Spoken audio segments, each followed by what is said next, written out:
नमस्कार, आप देख रहे हैं आज तक। आपके साथ मैं हूं सईद अंसारी।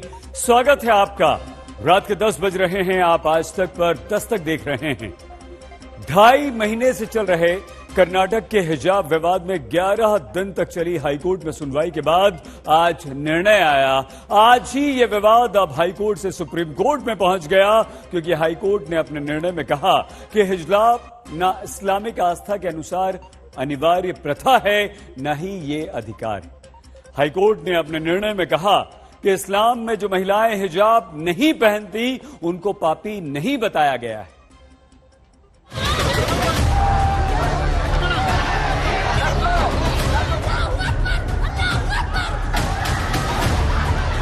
अगर मेरा ये बिलीफ है कि मैं सर पे हिजाब पहनूंगी तो वो तो मेरा इख्तियार है। आप क्यों उसको देखें एसेंशियल कौन है। इस्लामिक रिलीजन में क्या उनके रिलीजन का एक इंटीग्रल पार्ट है कि आप हिजाब पहने, और ये देख के रिलीजियस टेक्स्ट को देख के उन्होंने डिसाइड करा कि ये अहम नहीं है। उन्हें शायद नॉलेज नहीं है कि ये एसेंशियल नहीं है। हम इस्लाम के फॉलोअर्स हैं, हमें पता है अल्लाह सुब्हानहू व तआला ने कुरान में कहा है कि पर्दा आपको करना है। कोर्ट ये कह रहा है कि ये हिजाब एसेंशियल पार्ट ऑफ इस्लाम है या नहीं है, ये कोर्ट में जजेस नहीं बल्कि इस्लामिक स्कॉलर्स और बड़े बड़े पैनल मुफ्तियान इकराम और वो डिसाइड करते हैं। हिजाब को लेकर के ये जो हरा रंगनामा था वो टाइटल। हमारे इस्लाम में जो है औरत एक हीरा है और हीरे को छुपा के रखा जाता है, ना कि दिखा के। क्या चीज एसेंशियल है, क्या चीज एसेंशियल नहीं है, ये तय करना कोर्ट का काम नहीं है। उन्होंने एक जजमेंट तो दिया है लेकिन हमें इंसाफ नहीं दिया है। हमारी बेबसी देखो, उन्हें हमदर्द कहते हैं, जो उर्दू बोलने वालों को दहशतगर्द कहते हैं। और मदीने तक में हमने मुल्क की खातिर दुआ मांगी, इसी से पूछ लो इसको वतन का दर्द कहते हैं। जनवरी में कर्नाटक के उडुपी में कॉलेज से शुरू हुआ हिजाब का विवाद अब कर्नाटक हाई कोर्ट से आए फैसले के बाद सुप्रीम कोर्ट तक पहुंच गया है। 3 महीने से चल रहे इस मुद्दे में हिजाब छात्राएं पहन सकती हैं या नहीं से ज्यादा विवाद इस बात पर शुरू हो गया कि हिजाब इस्लाम में अनिवार्य धार्मिक प्रथा का हिस्सा नहीं है। विवाद अब इस बात पर बढ़ रहा है कि मुस्लिम पर्सनल लॉ में दखल दी जा रही है। विवाद में अब ये मोड़ भी दिया जा रहा है कि जानबूझकर इस्लामिक परंपराओं को पूरा करने से रोका जा रहा है। इसीलिए आपको अब समझना जरूरी है कि हिजाब का विवाद यहाँ तक कैसे पहुँच गया।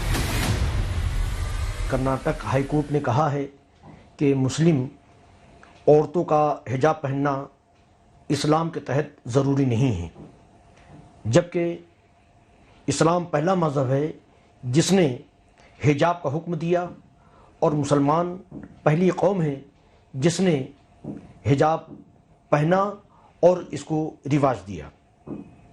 कर्नाटक हाई कोर्ट के इस फैसले में जो कुछ कहा गया है वो इस्लामी कवानीन के खिलाफ हम तस्वुर करते हैं और इसको मुस्लिम पर्सनल लॉ में मुदाखलत समझते हैं। यानी जिस हिजाब को अब तक संविधान से मिले धार्मिक स्वतंत्रता के अधिकार में अपने धर्म के मुताबिक बेहद जरूरी मानकर दलीलें मुस्लिम छात्राओं की तरफ से दी गई, कर्नाटक हाई कोर्ट ने सीधे उस आधार को ही खारिज कर दिया है। उन्हें शायद नॉलेज नहीं है कि ये एसेंशियल नहीं है। हम इस्लाम के फॉलोअर्स हैं, हमें पता है अल्लाह सुब्हानहू व तआला ने कुरान में ये कहा है कि पर्दा आपको करना है। एक ऐसे विदाउट नॉलेज ये नहीं कह सकते कि एसेंशियल नहीं है। पहले ये जान लें कि क्या है कुरान में। ये सिर्फ कुरान में भी नहीं है, इनके बाइबल में भी है और इनके वेदों में भी है। ऋग्वेद जो है उसमें लिखा हुआ है साफ साफ। तो क्लैरिफिकेशन के लिए वो पढ़ लें, फिर हम पे ये कहें। और हमने बड़ी एक क्या बोलते उम्मीद के साथ कर्नाटक का गवर्नमेंट पर भरोसा करके जो कहा था, जो हमें उतना खास फैसला नहीं दिया उन्होंने। कैसे ये पूरी कहानी हिजाब की आजादी से अलग हिजाब की मान्यता, परंपरा और धार्मिक मान्यता पर पहुंच गई, इसलिए एक एक करके हर सवाल का जवाब समझेंगे। पहला सवाल है कि हिजाब विवाद को लेकर कर्नाटक हाईकोर्ट का फैसला क्या है। तो जान लीजिए कि मुख्य न्यायाधीश ऋतुराज अवस्थी, न्यायमूर्ति कृष्णा एस दीक्षित और जस्टिस JM खाजी की पीठ ने अपने फैसले में कहा, हिजाब पहनना इस्लामिक आस्था में अनिवार्य धार्मिक प्रथा का हिस्सा नहीं है और इस प्रकार संविधान के अनुच्छेद 25 के तहत संरक्षित नहीं। यानी संविधान में अनुच्छेद 25 के मुताबिक सभी नागरिकों को स्वतंत्र रूप से धर्म के आचरण, अभ्यास और प्रचार के अधिकार में हिजाब पहनने का अधिकार नहीं आ रहा। राज्य की तरफ से स्कूल ड्रेस का निर्धारण अनुच्छेद 25 के तहत छात्रों के अधिकारों पर एक उचित प्रतिबंध है। इस तरह अदालत ने मुस्लिम छात्राओं की तरफ से हिजाब पहनने पर सरकारी प्री यूनिवर्सिटी कॉलेज में प्रवेश से इनकार को चुनौती देने वाली याचिका को खारिज कर दिया है। ऑनरेबल हाई कोर्ट ने कहा नहीं, ये फंडामेंटल राइट्स के खिलाफ नहीं है।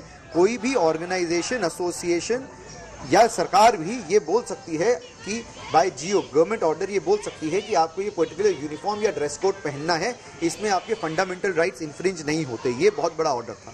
दूसरा ये था कि हमने रिलीजियस टेक्स्ट देखा है, हिजाब कहीं पे भी इंटीग्रल टू इस्लाम नहीं है। ये बहुत बड़ी बात और है, क्योंकि ये चीज़ तो हम भी कह रहे थे कि हादिस में जो लिखा हुआ है और होली कुरान में जो लिखा है उसको एक साथ मैच नहीं कर सकते हो। तो ये दूसरी बात बोली गई। तीसरी बात ये बोली गई कि आपका हिजाब पहनना फंडामेंटल राइट नहीं, इंडिविजुअल राइट्स जो हैं, और ये इस जजमेंट में नहीं बोली गई है पर इसमें एक और जजमेंट रेफर करी गई थी जिसमें कहा गया था इंडिविजुअल राइट्स जो इंस्टीट्यूशनल के राइट्स से नीचे होते हैं। तो जो इंस्टीट्यूशन का अपना राइट है ये बोलने का कि आप इस तरह के कपड़े पहनेंगे, इस तरह से आप ये करेंगे। आप फॉर एग्जांपल एक वेजिटेरियन कोई एक इंस्टीट्यूट है जहाँ सिर्फ वेज मिलता है, फंडामेंटल राइट नहीं बोल सकते मैं तो नॉन वेज खाऊंगा, मेरी तो राइट है। यानी कर्नाटक की शेरनी बोलकर जिस छात्रा मुस्कान के नाम पर उत्तर प्रदेश के चुनाव तक में ओवैसी रैलियों में दलील देते रहे, हिजाब को अपने धर्म का अनिवार्य हिस्सा बताकर धार्मिक आजादी के अधिकार की वो दलील हाई कोर्ट ने खारिज कर दी। क्या चीज एसेंशियल है, क्या चीज एसेंशियल नहीं है, ये तय करना कोर्ट का काम नहीं है। जो असल सवाल था वो ये था कि आप जो यूनिफॉर्म प्रिस्क्राइब कर रहे हैं वो किसी खास धर्म या समुदाय के लोगों के लिए डिस्क्रिमिनेटरी कैसे हो सकता है, वो एक्सक्लूजनरी कैसे हो सकता है, उसको इंक्लूसिव होना चाहिए था। तो सवाल ये था, सवाल ये नहीं था कि इस्लाम में हिजाब कंपलसरी है या नहीं। वो जानना होता तो हम किसी से फतवा ले लेते, कर्नाटका हाई कोर्ट में नहीं जाते। तो आपको समझना है वो दूसरा सवाल कि अगर मुद्दा हिजाब पहनकर कॉलेज में आने का था तो फैसला हिजाब को धर्म के मुताबिक अनिवार्य न बताने पर क्यों आया। इसके लिए आज तक ने कर्नाटक में एडवोकेट जनरल प्रभुलिंग नवादकी से आपके लिए जानकारी मांगी। Question number 1 was whether it forms part of essential religious practice. And while answering that, the court has relied upon the principles evolved by the Supreme Court in Shabarimala, 4 or 5 principles, and has upheld that there was no evidence produced by the petitioners to hold that it formed a part of ERP, and thereby denying that it was formed a part of a fundamental right. यानी कर्नाटक की छात्राओं की तरफ से लगी 8 याचिका में एक याचिका ये भी थी कि हिजाब जैसी धार्मिक प्रथा में दखल न देने के लिए अदालत निर्देश दे। इसीलिए अदालत ने मुस्लिम महिलाओं के हिजाब पहनने को इस्लामी आस्था में अनिवार्य धार्मिक प्रथा नहीं माना। अब तीसरा सवाल है, क्या हिजाब से बड़ा मुद्दा ये बनने जा रहा है कि कैसे हिजाब को अनिवार्य धार्मिक प्रथा मानने से अदालत ने इनकार कर दिया। इसके लिए आज तक ने मुस्लिम धर्मगुरुओं और मुस्लिम वोट की ही राजनीति करने वाले नेताओं से जवाब पूछा। हम इस जजमेंट से डिसएग्री करते हैं और डिसएग्री करने का हमको पूरा इख्तियार है, इसलिए कि ये जो ऑर्डर है वो fundamental right to freedom of religion, culture, freedom of speech and expression को वो सस्पेंड करता है। जबकि संविधान में अगर आप देखेंगे प्रियम्बल में ये बात लिखी गई liberty of thought, expression of belief, faith and worship है। तो अगर मेरा ये बिलीफ है कि मैं सर पे हिजाब पहनूंगी तो वो तो मेरा इख्तियार है। आप क्यों उसको देखें एसेंशियल कौन है तो है नहीं है। जैसे सिखिज्म में टर्बन को यानी कि पगड़ी को, किरपान को एसेंशियल माना गया, हिजाब को नहीं माना गया। नहीं, सुनिए, हम यही तो कह रहे हैं कि एसेंशियलिटी का जो टेस्ट है वो कोर्ट कैसे तय करेगा, तो इसीलिए इसको अपील करने की जरूरत है। उनकी बहस क्या थी? ये हमारा फ्रीडम ऑफ एक्सप्रेशन है, अभिव्यक्ति की आजादी। तो कोर्ट ने कहा कि संविधान की धारा 19(1) में लिखा हुआ है कि 19(2) भी है रीजनेबल रिस्ट्रिक्शन। तो अभिव्यक्ति की आजादी पर रीजनेबल रिस्ट्रिक्शन लगाने का अवसर संविधान देता है। तो कोई स्कूल या कोई कॉलेज आपके लिए अगर ड्रेस प्रिस्क्राइब करता है तो ये रीजनेबल रिस्ट्रिक्शन है, कोर्ट ने ये माना। और दूसरा कोर्ट ने कहा कि आपको उसको पालन करना पड़ेगा और ये आपके रिलीजन का अनिवार्य अंग नहीं। इस्लाम में कोई चीज़ ज़रूरी है या नहीं है, जायज़ है, नाजायज़ है, हराम है, हलाल है, ये सवाब का काम है या गुनाह का काम है, इस सब चीज़ का तयन जो है कुरान शरीफ की मुकम्मल तालीम से मिलता है। और उसके लिए मुफस्सिर कराम जो है कुरान की तफसीर बयान किए और मुहद्दिसीन जो है हदीसों का पूरा अध्ययन करके उनका इंटरप्रिटेशन दिए और समझाए, और उसी से फिर हमारी शरीयत बनी, हमारे क़ानून बने और इस्लामी लॉज बने, और उसी से हमारा पर्सनल लॉ बना हिंदुस्तानी क़ानून के हिसाब से।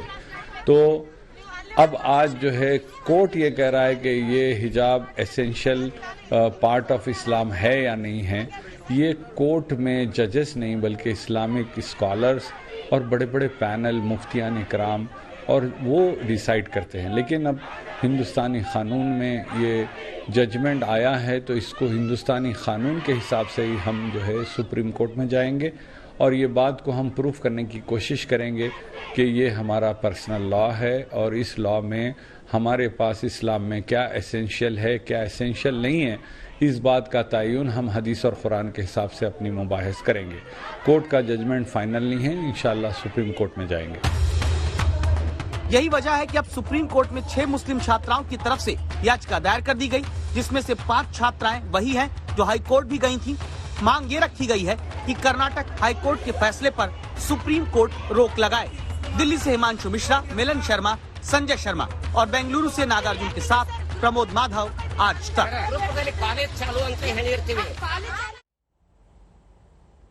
हाईकोर्ट का निर्णय आते ही जमीयत उलेमा हिंद ने इसे मुसलमानों के लिए हानिकारक बताते हुए कहा कि इसका धार्मिक स्वतंत्रता पर सीधा प्रभाव पड़ता है, जबकि कर्नाटक हाईकोर्ट के 129 पेज के निर्णय में हिजाब को लेकर कुरान मजीद और हदीस के आधार पर अपने निर्णय को तर्क, न्याय और विधि सम्मत बताया है और कहा है कि इन्हीं धार्मिक पुस्तकों में हिजाब पहनने को लेकर सिर्फ सिफारिश की गई है, अनिवार्यता नहीं रखी गई। तो प्रश्न ये कि क्या छात्राएं अब भी इस निर्णय को खारिज करेंगी? सवाल नंबर 4 अब ये कि क्या कर्नाटक की छात्राएं हाईकोर्ट का फैसला नहीं मानने वाली? वजह समझने के लिए तस्वीरें हैं। ये वो मुस्लिम छात्राएं हैं जो हाईकोर्ट की तरफ से हिजाब को लेकर आए फैसले के बाद सरकारी स्कूल से परीक्षा का बायकॉट करके बाहर जाने लगी। कर्नाटक के यादगिर में एक सरकारी कॉलेज से ऐसी 35 छात्राओं ने परीक्षा का बहिष्कार कर दिया है, जो प्रिंसिपल के समझाने के बावजूद एग्जाम हॉल से बाहर चली गई।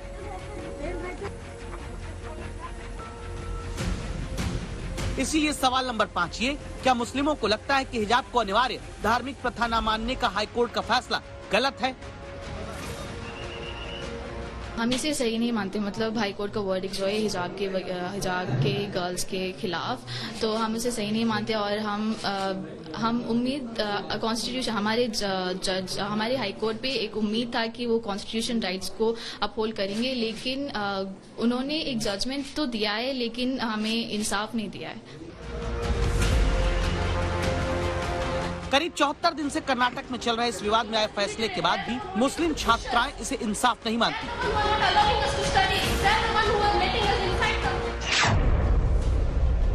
इनकी दलील ये रही कि हिजाब पहनकर स्कूल आने से रोकना संविधान के अनुच्छेद 14 और 25 के तहत उनके मौलिक अधिकारों का हनन है, जबकि हाईकोर्ट ने धार्मिक किताबों को गहनता से पढ़ने और दलीलें सुनने के बाद माना कि धार्मिक स्वतंत्रता के अधिकारों में हिजाब नहीं आता, क्योंकि ये इस्लामिक आस्था में अनिवार्य प्रथा नहीं है। तो सच क्या इस्लाम के भीतर अनिवार्य प्रथा हिजाब की रही है?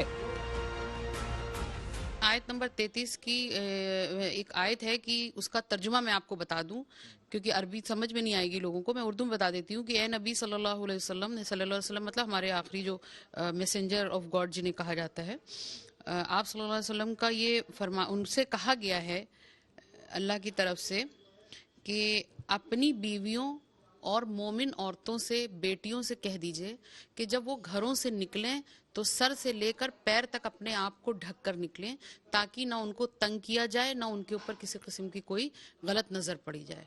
ये कुरान कह रहा है और उसी को इस्लाम, वही इस्लाम है हमारा, जो कुरान कह रहा है वो इस्लाम है और उसको हम फॉलो करते हैं। इस दलील को सुनने के बाद अगर आपको लगे कि छात्राओं के किसी भी तरह के मौलिक अधिकारों को कहीं से रत्ती भर भी चोट पहुंची, तो अब आपको वापस हाई कोर्ट के फैसले को समझना होगा, क्योंकि सवाल नंबर 6 ये है कि हाई कोर्ट ने कैसे तय किया मौलिक अधिकारों पर यूनिफॉर्म एक जायज पाबंदी है। इसे दो तरीके से देखेंगे आप। एक, जो फंडामेंटल राइट, अगर आप ये बोल रहे हैं कि मेरा राइट है, फंडामेंटल राइट या मेरा राइट है हिजाब पहनना, तो वो एक माइनॉरिटी इंस्टीट्यूट जो बना ही इसी काम के लिए वहां पे है। जैसे कि अगर आप एक माइनॉरिटी इंस्टीट्यूट में जाएं और अगर वहां पे रूल है कि आप पैंट पहनेंगे, आप नीज नहीं दिखाएंगे, तो आप नहीं दिखा सकते। अगर वहां पे हिजाब पहनना रूल है तो आपका कास्ट, कलर, रिलीजन मैटर नहीं करेगा, वो वहां की यूनिफॉर्म हो गई। वैसे ही इस जगह की यूनिफॉर्म थी जिसको आपको फॉलो करना था, जहां पे हिजाब नहीं है। ये पहली बात। दूसरी बात, जब आप फंडामेंटल राइट की बात करते हैं तो फंडामेंटल राइट रिलीजन का तब होता है अगर आप जो चीज मान रहे हैं वो आपके रिलीजन का एक फंडामेंटल पार्ट हो। हिजाब इसका फंडामेंटल पार्ट, कहीं पे भी होली कुरान में ये नहीं लिखा कि आपको हिजाब पहनना है, पर्दा करना है। पर्दा क्या हुआ कि एक घर में जब आप गए तो औरतों का जनाना इलाका अलग होगा, आदमियों का अलग होगा, ताकि जो अननोन आदमी है वो औरतों के वहां पे ना चले जाएं, मॉडेस्टी वगैरह की वजह से।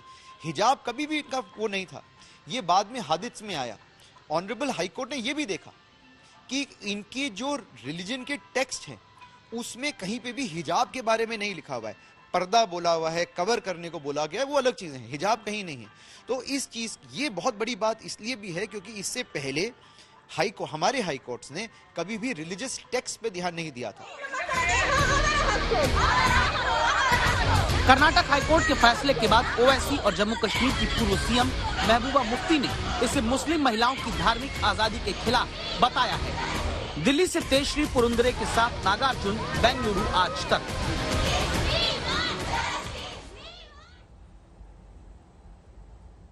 आज अपना निर्णय सुनाने के दौरान हाईकोर्ट में 3 जजों की पीठ ने यह भी कहा कि इस पूरे हिजाब विवाद में कुछ अनदेखे यानी कि छिपे हुए तत्व हैं जिन्हें पहचान करके कार्रवाई करनी जरूरी है। और सबसे बड़ी चिंता की बात यही है क्योंकि ऐसे तत्वों के कारण ही हिजाब विवाद में हाशिए पर मुस्लिम महिलाओं की शिक्षा पहुंच रही है। कर्नाटक हाईकोर्ट के फैसले से हजारों किलोमीटर दूर आपको लखनऊ लेकर आए हैं। यहाँ पहले इस फैसले को लेकर मुस्लिम महिलाओं की राय सुनिए।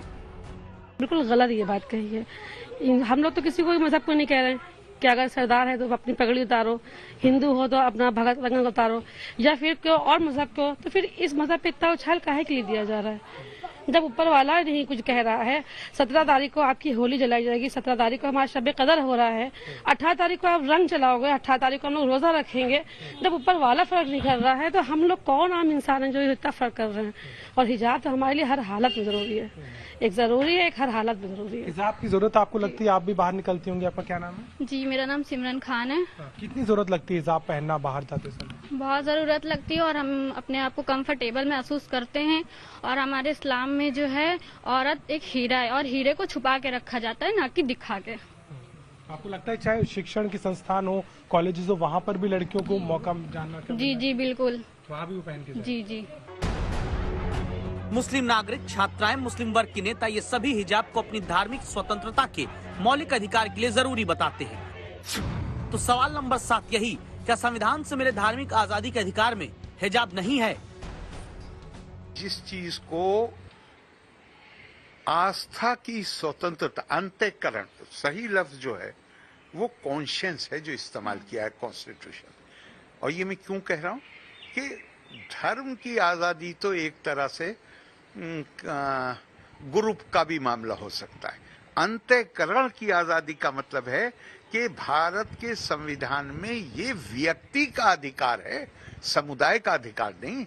सुप्रीम कोर्ट ने एक मापदंड स्थापित कर दिया। आप कहते हैं कि ये चीज आपका धार्मिक अधिकार है, आपको ये दिखाना पड़ेगा कि आपकी जो बुनियादी आस्था है उस पर के अनुसार आचरण करने के लिए आपको ये करना जरूरी है। अगर ये करना जरूरी है तो हम इसको आर्टिकल 25 का अनुच्छेद 25 का संरक्षण मिलेगा। अगर ये नहीं दिखा सकते हैं आप तो संरक्षण नहीं मिलेगा। इसी आधार पर हाईकोर्ट ने भी फैसला दिया है।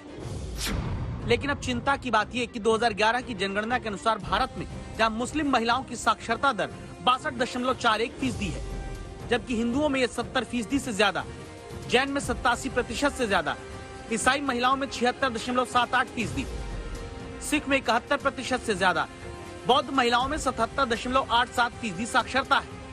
यानी मुस्लिम महिलाओं में सभी धर्मों के मुताबिक साक्षरता कम है। क्या ऐसे में हिजाब विवाद में फिर से छात्राओं की शिक्षा हाशिए पर जा सकती है?